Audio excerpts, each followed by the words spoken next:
Hi Cubs, welcome to first Woodcutts' first virtual camp. I'm going to do a show and tell with you. Now, as you know, Friday was VE Day, Victory in Europe Day, and we celebrate 75 years of peace in Europe. I'd like to show and tell you about a piece of Handley's wartime history.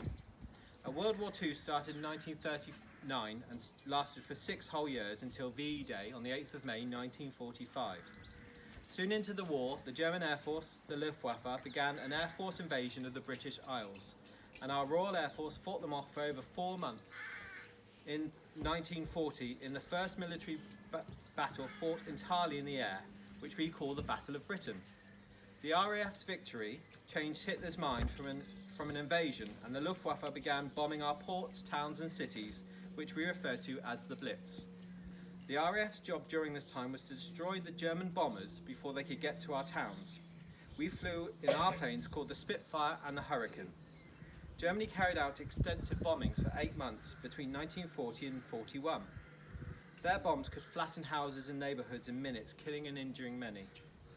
In the towns, air raid wardens patrolled the streets enforcing the blackout, removing and hiding any form of light that would give away our locations. Air raid wardens also raised the alarm, sounding the sirens so that everyone could take shelter. Early detection of a raid was the best way to save lives. Now, the countryside's war effort, as well as sending its young men to the front line, was to grow produce, much as it is today. From the beginning of the war, practically every village formed a home guard unit of young men and old men not of military serving age. By autumn 1940, Sixpenny Handley had formed a unit that was soon immersed in all aspects of military training and discipline, ready for the threat of an invasion. Volunteers came from all walks of life, some ex-military, but also young agricultural workers, and in fact, first Woodcutts Group President, Richard Adlam, was a member, working his way up to sergeant and the platoon sniper. They trained on firing ranges up at Martin Down. The Home Guard's duties included establishing defensive positions around the village, patrolling the areas looking for German aircraft and airmen. There are reports of an enemy bomber being shot down by night fighters near to Handley. This caught fire and broke up in the air. The force of the explosion spread debris from Handley Cross all the way out to Endless Pit, nearly a mile away. There was also a Royal Observer Corps reporting post at Church Farm that detected, identified and reported aircraft potentially on the way to bomb Bristol.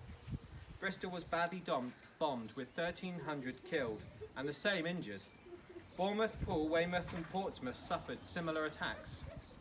Now this is an air raid siren. I'm going to show you and my children. Now the siren was used to give the alarm to get into the shelter before bombing. Now this is the one from Handley, from the Royal Observer Corps. Now, bombings in the countryside weren't that common. The main targets were the towns. But I'd imagine that the Home Guard possessed this one to warn of any sort of attack. So I'm going to crank it up and see what you think. Ready?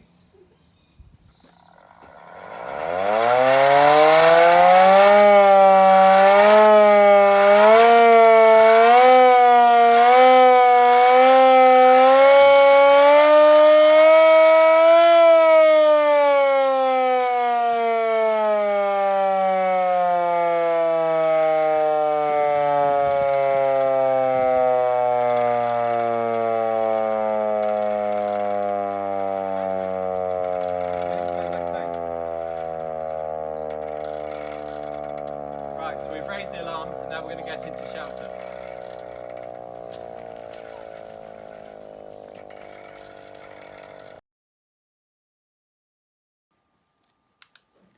Our shelters were small, strong structures, sometimes buried under the ground, that protected people during explosions during the air raids.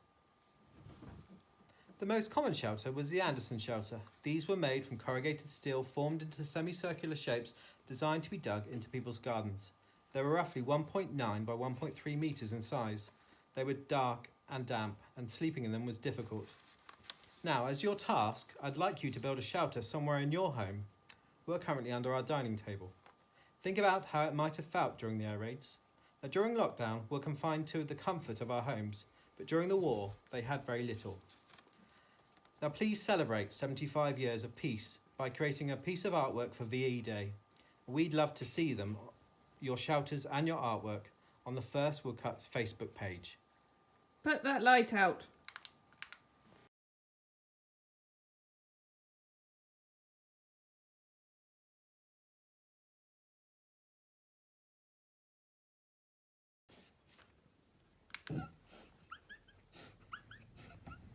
Thank you,